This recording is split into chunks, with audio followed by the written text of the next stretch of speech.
UPSC का form आपको भरना है, आप ओटीआर में चीज़ें एडिट नहीं कर पा रहे हो, तो आपके लिए बहुत ही बड़ी खबर है। ये यूपीएससी का नोटिस है, आप देख रहे हो अपनी स्क्रीन पे, और इसमें यूपीएससी ने एक आपको ऑप्शन प्रोवाइड किया है कि अगर आपके ओटीआर में कुछ चीज़ें हैं जो बच्चे बहुत ज़्यादा प्रॉब्लम फेस कर रहे थे और काफ़ी सारी क्वेरीज पहुंची हैं यूपीएससी के पास, इसीलिए उन्होंने ये चीज़ें चेंज की हैं। ओटीआर प्रोफाइल के अंदर उन्होंने कुछ चीज़ें चेंज करने का विंडो अलाउ किया है बच्चों को, और अगर आपने फॉर्म सबमिट नहीं किया है तो आप अभी कर सकते हो। अगर आप फॉर्म सबमिट कर चुके हो तो बाद में जो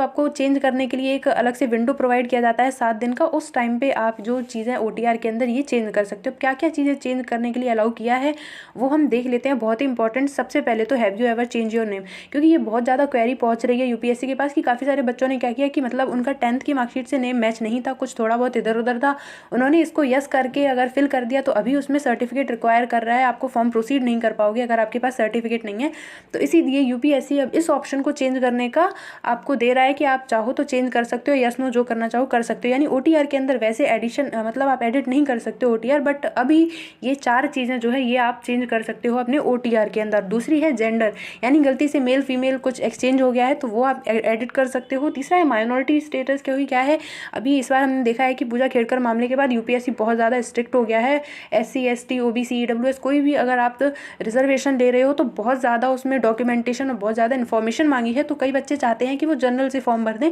इसीलिए ओटीआर में आपको माइनॉरिटी स्टेटस चेंज करने का ऑप्शन दिया जा रहा है, अलाउ किया है। और 10th क्लास की मार्कशीट का रोल नंबर, क्योंकि काफ़ी बच्चों का कन्फ्यूजन में 10th की जगह 12th का फिल हो गया गलती से और अब वो चेंज नहीं कर पा रहे हैं, तो उसके लिए यूपीएससी ने ये 4 ऑप्शन आपको दिए हैं, आप ओटीआर के अंदर ये चीज़ें चेंज कर सकते हो। और कुछ चीज़ें हैं जो नॉट अलाउड टू चेंज, कौन सी चीज़ें अलाउ नहीं की जाएंगी, आपका नेम 10th की मार्कशीट के अकॉर्डिंग जो फिल किया है, date of birth, father name, mother name, mobile number and email ID, ये आप चेंज नहीं कर सकते हो। बट अगर मान लो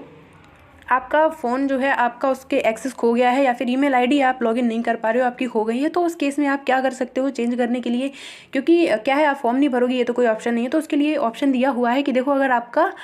if you has lost access to the registered mobile number खो गया है तो आप ईमेल आईडी से लॉगिन करो, ईमेल पे वो ओटीपी भेज के आप लॉगिन कर लोगे, ठीक है, अपनी ओटीआर पे लॉगिन कर लो। ईमेल खो गया है तो फ़ोन नंबर से लॉगिन कर लो, लेकिन दोनों ही खो गए हैं तो उस केस में आपको एक एप्लीकेशन लिख के भेजना है यूपीएससी को, ईमेल करना है इस मेल आईडी जो दी हुई है यहाँ पे, ये OTR@upsc@government.in, इस पर आपको मेल करना है। और उसके साथ साथ आपको अपने ये 4 डॉक्यूमेंट्स भी ऐड करने हैं, अपनी 10th की मार्कशीट, अपना आधार कार्ड, पैन कार्ड जो भी आपने लगाया हुआ है, अपना रिसेंट पासपोर्ट साइज फ़ोटो, और अंडरटेकिंग कि आपके साथ आपका ईमेल आईडी और मोबाइल नंबर दोनों खो गए हैं तो आप अपना ओटीआर एक्सेस नहीं कर पा रहे हो, तो उस केस में आपको नंबर चेंज कराना है, ठीक है। तो ये ओटीआर में चेंजमेंट के लिए ऑप्शंस दिए हैं यूपीएससी ने, क्योंकि बच्चों को बहुत ज़्यादा प्रॉब्लम हो रही है, इस बार फॉर्म फिलिंग का प्रोसेस बहुत ज़्यादा चेंज हो गया है, इसीलिए यूपीएससी ने 7 दिन का एक्सटेंशन भी दिया है। लास्ट डेट 11 फ़रवरी थी, उसको 18 फरवरी किया गया है, इसीलिए क्योंकि बच्चों को प्रॉब्लम आ रही है। तो आप लोगों को ये वीडियो कैसी लगी, इन्फॉर्मेटिव लगी, आपकी प्रॉब्लम सॉल्व हुई या नहीं, कमेंट में बता देना। एंड बाकी ऐसी ही इन्फॉर्मेशन के लिए सब्सक्राइब कर लेना चैनल को।